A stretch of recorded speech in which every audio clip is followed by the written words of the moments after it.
Okay, are the panelists ready for some I'm spicy always ready. questions? Always. Yes. Yes. Okay, so to start off with our panel, first question is, did being a racialized or BIPOC student negatively or positively affect your experience, such as academic opportunities in your undergraduate program? It allowed me to connect with people that have the same similar background as me as well, but then also people who are completely different. Like for me, example, Canadians are completely different, but then here I'm like different or exotic. So like it made us become friends, and I got to meet a way wider group of friends and people, especially my first year. I can go next. Yeah. I think it was really interesting, but I think it was mostly a positive experience because it helped me just like connect with like so many different people and people even like people that are like me, you know what I mean? So not just like because like when you see other like racialized students and stuff like that, you immediately have like something to bond over, you know what I mean? And so I think that was really useful in like forming immediate connections and stuff like that. So I would say it was a positive experience in that sense. So. Yeah, honestly, I agree with everyone. I think in a way, I would say it neither impacted me positively or negatively. But my thing is that through my racial identity, I was able to connect with my community. I feel like Ryerson does a really excellent job at creating safe spaces for us to do that, and so I feel like yeah, I don't know. I love our school, and I think that it was neither a detriment or a benefit, but it made space. It created a way for me to connect with others. Bags. Yeah, I'd say the same thing. It's a lot of opportunities also arise because of it. Like you're able to seek out resources specifically if you are like Black identifying. What then again, it's also unfortunate that we have to go that route in the first place and try to find those extra opportunities, but like they're there for us now. So that was something that I found going into school. Like there was that help because they recognize like who you are, and if you needed it, you could find it. Yeah. Thank you all for sharing. Second question is, what is your definition of equity, and have you achieved this by being at university here? I don't know if I have like a right or wrong answer, but I feel like my definition of equity in the school is also just being allowed to be a student. You know, I feel like when you're a racialized student within predominantly white spaces,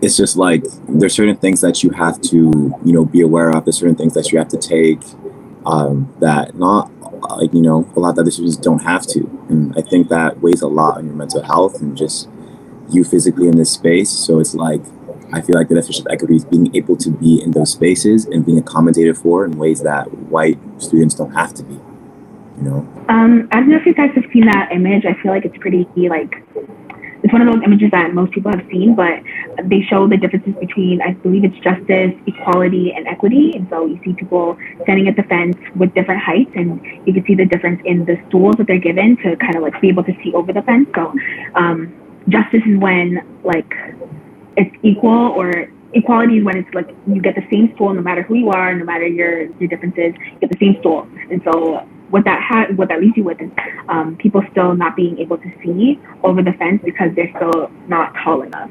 So I believe that equity, on the other hand, tailors, like it provides resources and it provides, I guess, like just an environment where everyone's able to see over the fence, and it's tailored specifically to your needs based on your social identities. And so I feel like Ryerson, as well as the environment that our school is located in, is very diverse and multicultural, and I think it allows for a lot of equity in that sense.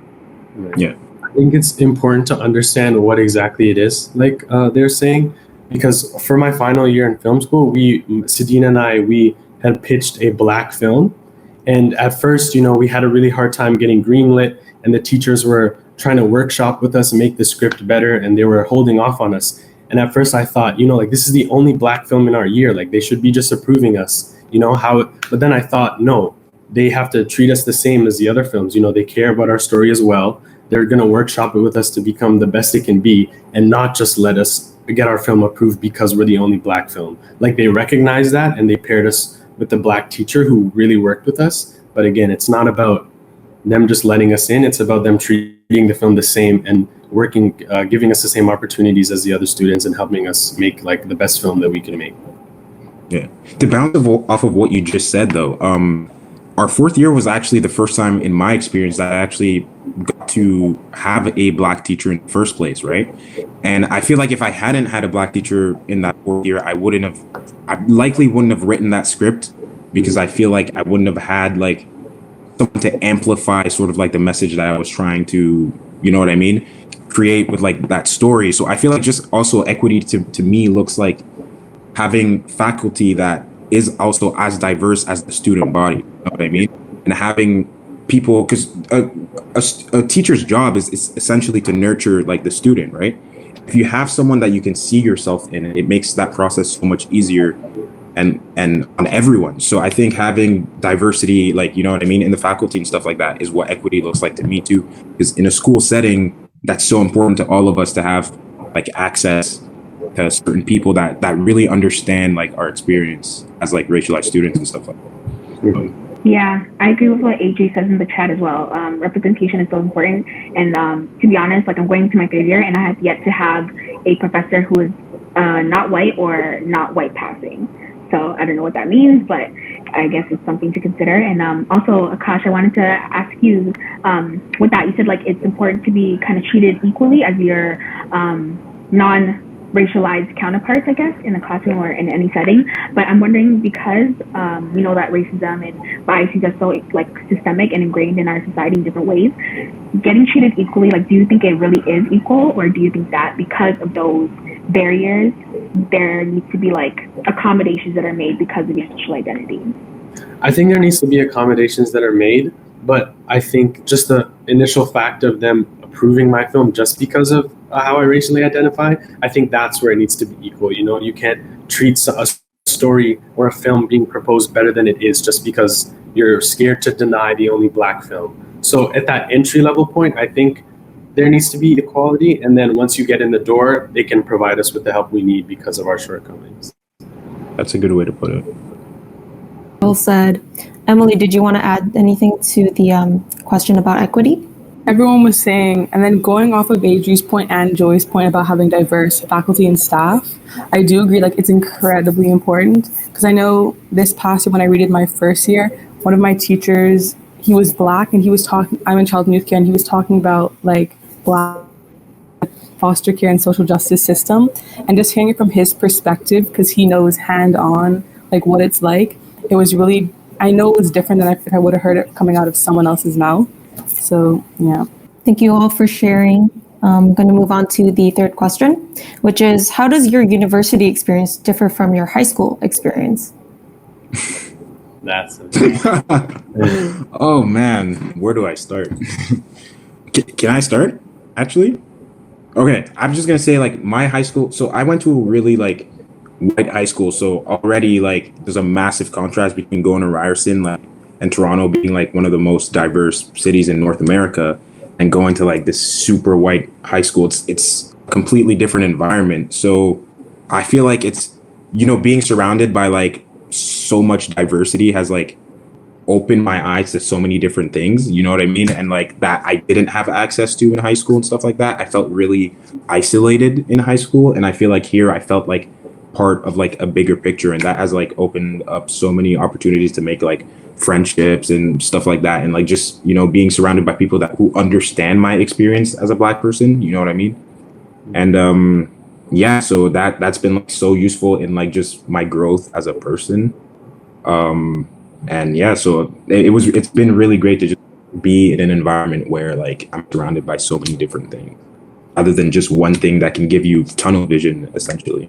Right. That's interesting, because my experience was actually the exact opposite. I came from Mississauga, which is pretty diverse, and I have a lot of friends from high school who are, you know, the same ethnicity as me, and all of these different ones as well. And then when I came to Ryerson as a whole is very diverse, but in our specific program, the first day of orientation, Sedina was the only other black person that I saw.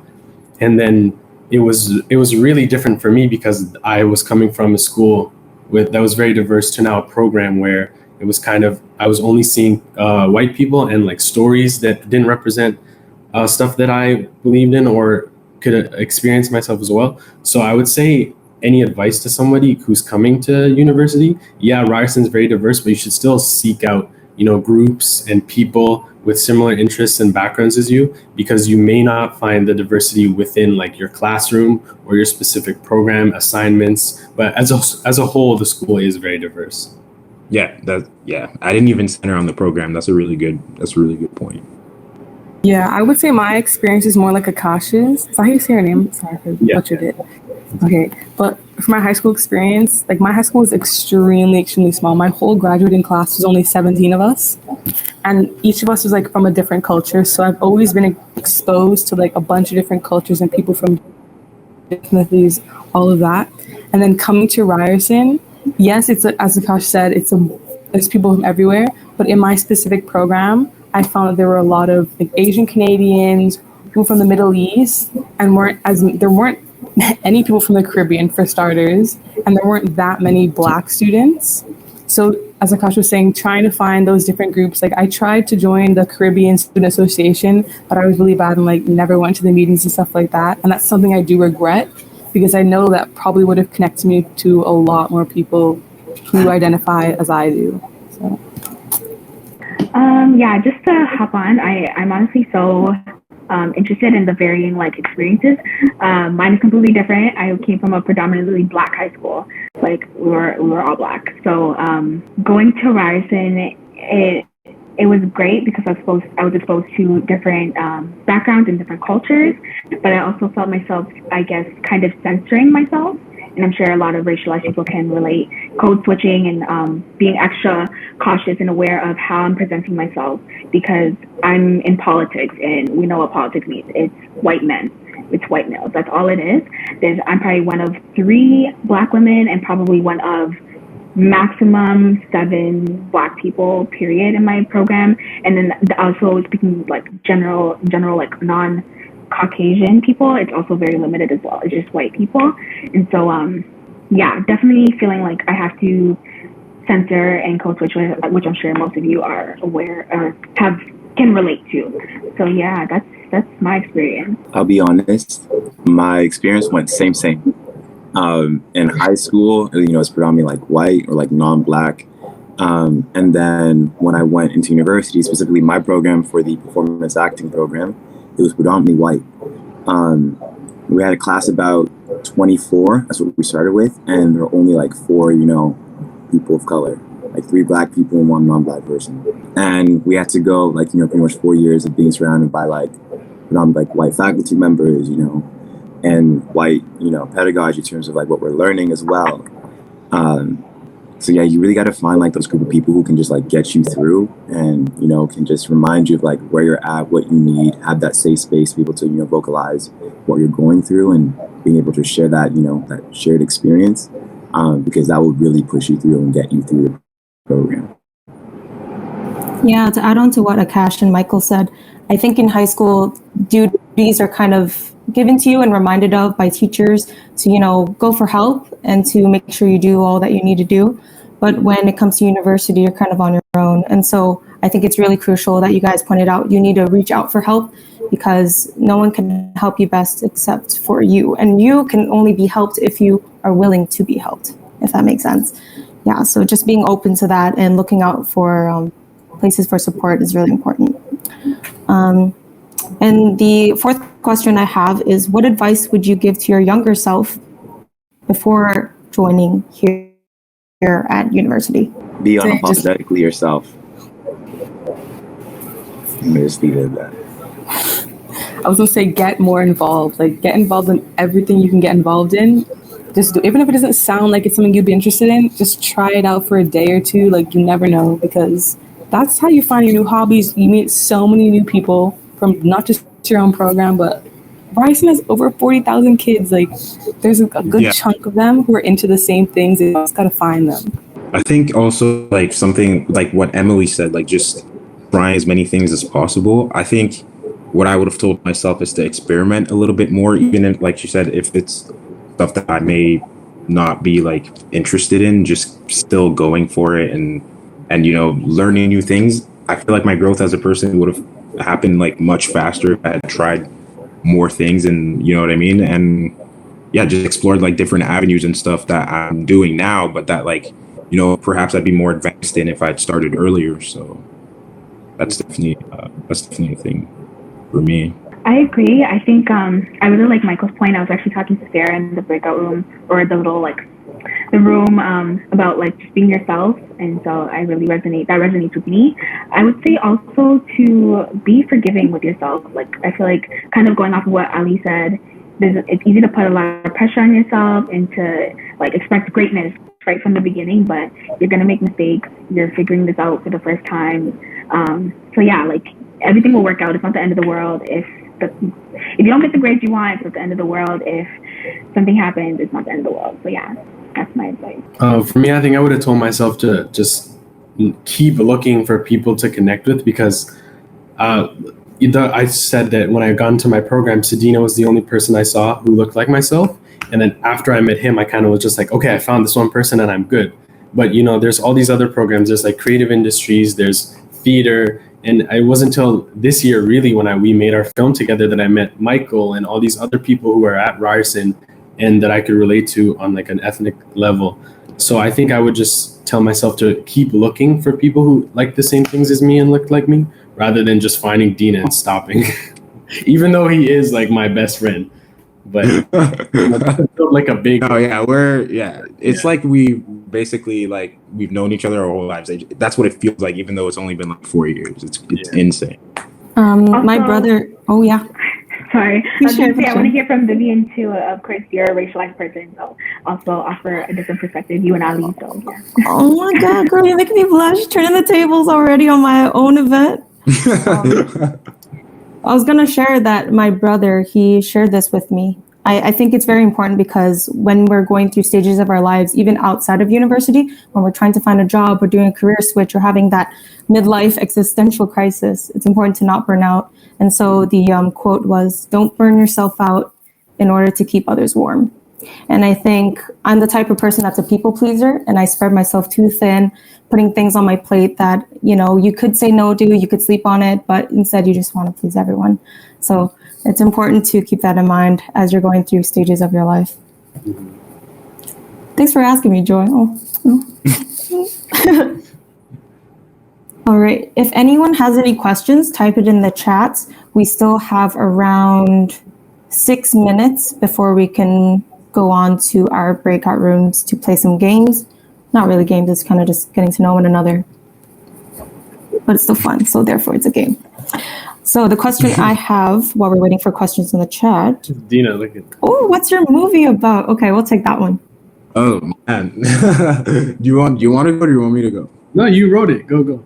Our movie is called Counterfeit. So it's basically a comedy drama about two guys selling a fake Kobe Bryant sneaker to two other guys, and it's essentially just a film about friendship and sneaker culture and just like an exploration of morality, essentially, like why like exploring why someone would do something like that, you know, like how desperation drives people to do things that are unethical. And yeah, so it's essentially that's what it's about. And we just really wanted to occupy space kind of like in terms of like our blackness and trying to show up for ourselves, because we weren't really seeing any other black stories. So to us it was like, you know, if we don't have the space, let's make the space, you know what I mean? Like if the land is there and like everything else looks nothing like ours, why don't we just build our own house? You know what I mean? And that's what we essentially did. And like I'm just so thankful that it had such a good response from people from all walks of life. You know, we thought it was going to appeal to a really specific audience, but like people of all ages, all like ethnicities, all that could relate to it. So that really meant a lot to me. And yeah, it's just been the best experience. And you can watch it at the Ryerson University Film Festival.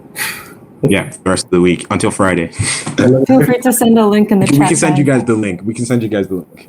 So we have a question from Caroline. She says, how can non-racialized students be of more help or support, or do what you wish they did more?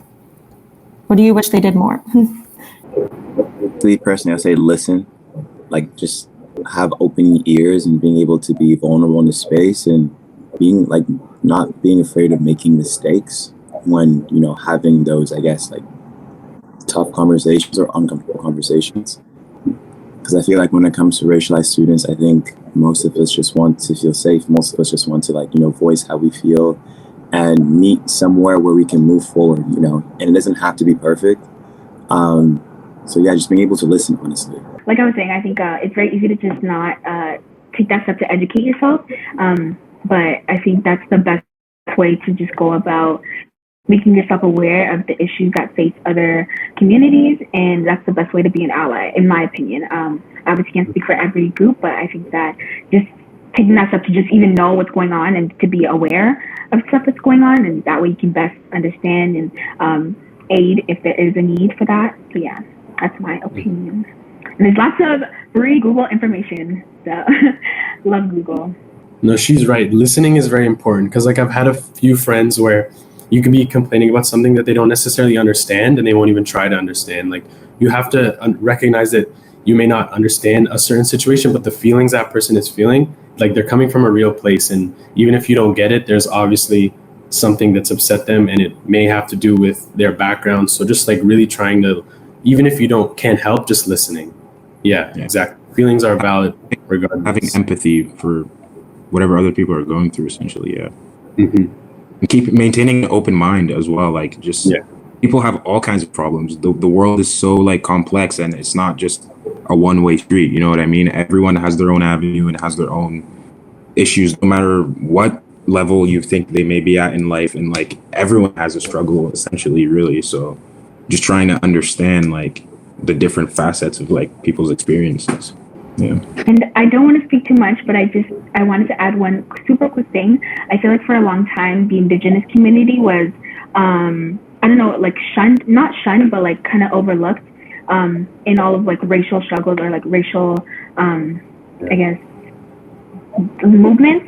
And so I feel like I like that we're getting to a point where we're really like, this is a serious issue concerning the indigenous community, and we need to like fix up. And so that's what I'm really loving, and I think that's only come about through that like education, through being made aware of things. So yeah, that's definitely how I feel recently. Really well said. Do you want to share anything, Emily? Going off what everyone was saying, especially Michael, the willingness to unlearn and learn. Yes, it's important to like have your beliefs and everything, but don't be closed-minded. Like, come into every situation with an open mind, just ready to listen and learn. All right, those were all the questions in the chat, as well as the ones I wanted to ask today. It's 1:45. Do you guys have any last words before we're going to go in and out of the rooms, just like we did before with the warm-up? But do you guys have any last words being here all together? You know what? I'm gonna just say I love y'all. For real. Like, this has been such us. You know, and I feel like through everything that, you know, as a racialized student you may go through, it's at the end of the day, like, you know what you're here to do, and just remind yourself of why you're here to begin with. And I guarantee you that will just like bring you back and like ground you again and keep you moving forward, because you know what you want to do in this world, and just go for it. And whatever space you want to be in, you're allowed to be in that space. Don't let anyone tell you otherwise. Oh, you guys are all so warm. Thank you for joining us on the panel. We're going to start the first game, which is the culture of culture. We'll see you back in 5 minutes. How was the first round, everyone? Does anyone that was awesome. Yeah? I had a good time. That was awesome. Does anyone want to share something that they discussed before we go into the next round? Yeah, for me, we discussed kind of like just coming in from like different country and like culture to Ryerson and stuff like that, and like fears of just like essentially being accepted and understood and all that as a result of like entering a new space. And, you know, I think I essentially just reinforced the fact that like Ryerson is such a diverse school and Toronto is such a diverse like city and stuff like that, and that there's access to so many different cultures and people. So, and we're very accepting of differences out here, you know what I mean? So yeah, Toronto is just a great place for that. So there's no really reason to fear that. I think it's a great place to be if you want to just learn about different things. Just to add on to that, like, I think our school does an excellent job of, again, providing spaces for different groups. So I'm sure you'll find some group that serves you and your identity. But if not, like, the location of our school is literally the middle of Toronto. Like, you can't get any better than that. There's so much to do even outside of our school community. So you'll find somewhere, someplace, a group of people that will fit you and that you will fit into. Yeah, I remember during first year they had like a little festival thingy on by like DVA where they had a little stand for every group of students in the school. You could just walk up to them, talk to the people. It was super chill. I don't know if they'll do it now this year because of COVID, but I'm sure there'll be something similar for you to get involved with. In the session that I was in, we ended up talking about just the differences of like awareness in each and every single program, and how like, you know, what you learn and how you learn is very different, you know, from space to space, and how, you know, when it comes to like being aware of like anti-blackness and being aware of like how to be anti-racist and everything. A lot of those, you know, I guess teachings were implemented in some programs, whereas others it wasn't. And only until now is this starting to become a more broad conversation, and everyone's starting to join in. Especially like a group like this didn't exist when I first started Ryerson. And it's like, now it's here, I'm like, wow, you know? So yeah, things are, you know, slowly changing. Maybe not the pace that we would like, but it is getting better, you know? Yeah, as long as we're going uphill, I think we'll be good. No one's perfect. We're getting there, for sure. All right, we're gonna go on to the next round. This one's called Too Cool for School. I know the panelists. So funny it's so funny, especially when it's mid-sentence. It's so dramatic and hilarious. Or when you say bye really early, but then you can still see them. Yeah, you can still. Yeah, I was like, okay, good talk, and then there was a few seconds left of just like waiting. Like, so funny. And this is why I prefer Zoom. But it never feels like 5 minutes though. Like it goes by so fast. It does. Yeah. That's true. It definitely feels like Endgame. I'm like, damn, Endgame. I feel good. Oh, Avengers, where it's like, or wait, what? Endgame. Infinity War. Infinity War. Oops. Infinity War. Okay, wait. Yeah, because I remembered it. That's when they. Oh yeah. Yeah.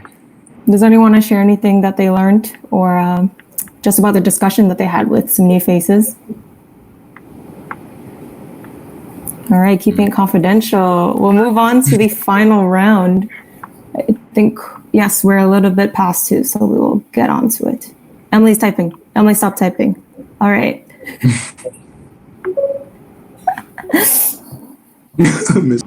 Oh, wow. People in this place, eh? Holy. Every single, like, you know, room I leave, I'm like, that was amazing. Let me go back. I know. Let me go Everyone back. is so nice to talk to. It goes and by interesting. way too fast. Like every time I'm talking, I'm so engaged, and then it's done, and I'm like, what? It hurts my heart. Can everyone just put their handles, Instagram handles, and information Just make a in the massive, chat? make a massive Facebook group where everyone can just. Goodbye, you can Joy. Oh yeah, you were saying, Dina? Oh, you should just make like a group, like a semi-regular type of like correspondence between like everyone here and stuff. I wish we had I wish I was aware of like stuff like this when I was starting. It's like I had no idea stuff like happened. It wasn't here. I don't even think it was a thing. So it's like this would have been so nice to have when we were starting out. I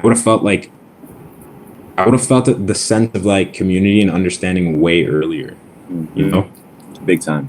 I'm glad you guys are paving the way for the future of the university, though, with this panel. You're paving the way. You're hosting this. You're the trailblazer here. We're your assistants. Thank you, assistants.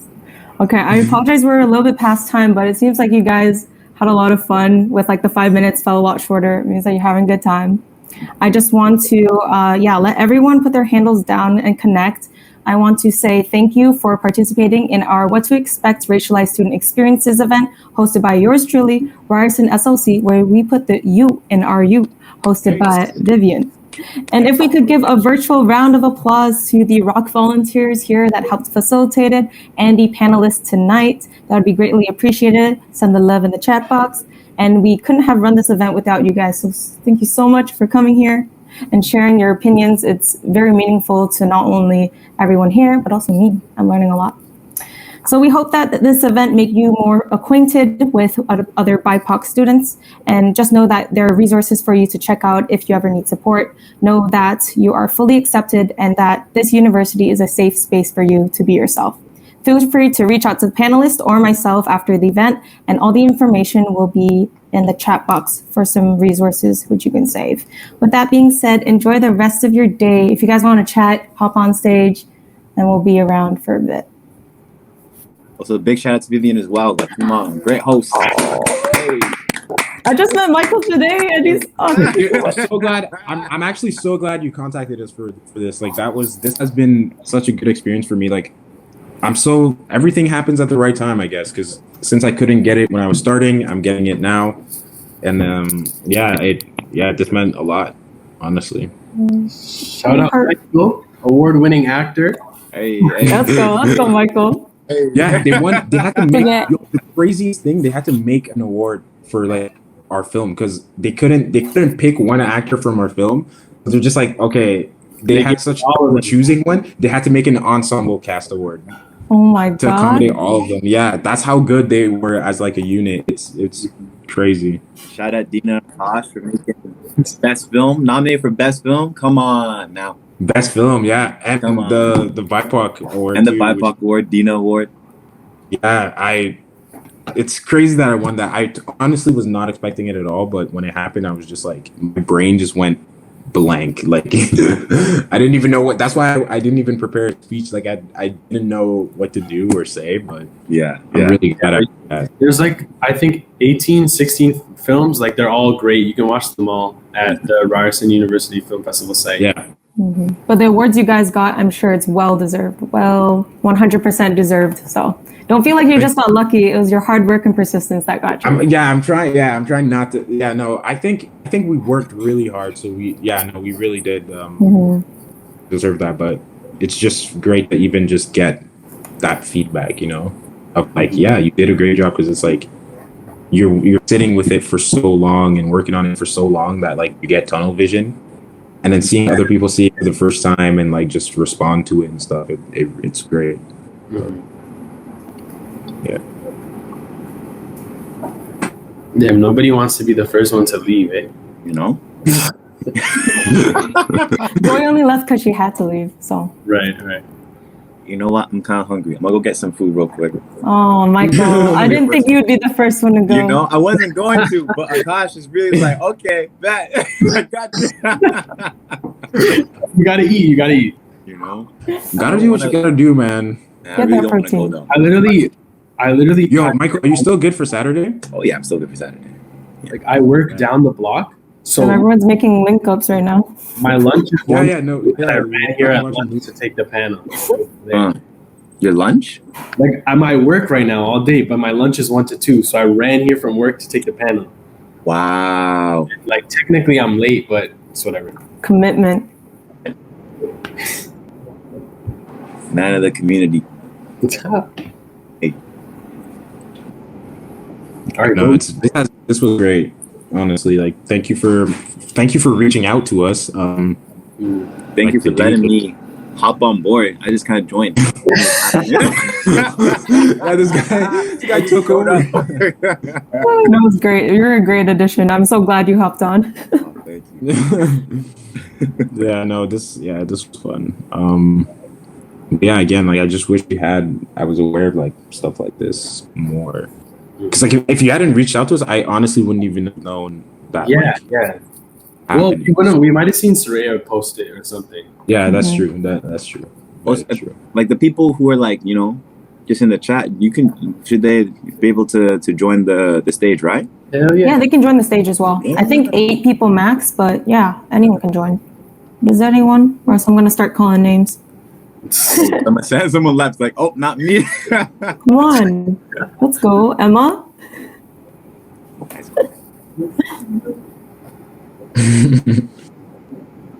We got Savannah. No one? Can you make people can you add to stage? Not just that. Kind of like when the teacher calls your name to answer the question, even when you didn't raise your hand. Yeah. Oh, that's the scariest thing. Like we used to look down. We used to look at the floor and just try to not make eye contact when we didn't want to answer a question. Yeah. Hello, Emma. Hey, Emma. What did you think of the event? Yo, you did so good with this. It was Guess me, guess them. No, it was amazing. I was like, I hadn't attended any of the other ones, but I came to this one and it was so good. Your panelists were amazing. The questions you put together, so impressed. Chef kiss. Thank you. Emma is my senior orientation events lead, so she's basically my supervisor. Hello, No, it's not like that. Oh, Emily, yeah, you froze. Uh-oh, Mr. Stark. I don't feel so good. I don't feel so good. Yeah, wow. no, but what was I gonna say? I forgot what I was gonna say. Yeah, I like that Akash was like, yeah, I'm late for work, but then made no effort to leave. Yeah, he's just on his phone. I'm texting her right now. I'm like, I'm gonna be late. Sorry. Yeah. Send her a snap like, ew, I'm doing important things right now. Right? I'm changing lives. Yeah, no, this is I wish I did this way more during my time in school. Just meeting people with that are like-minded about their experiences and stuff like that. You know what I mean? It just opens a lot of doors for interesting conversations and stuff like that.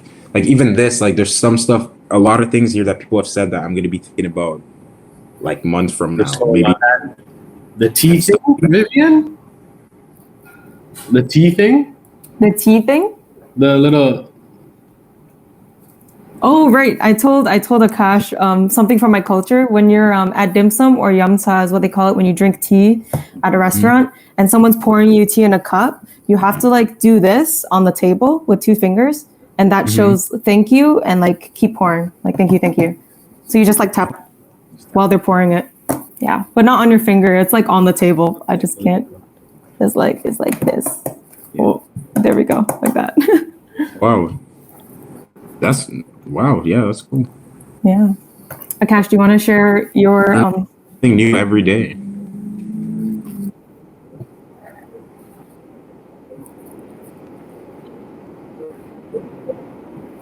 Oh. Wow. For me, what was it?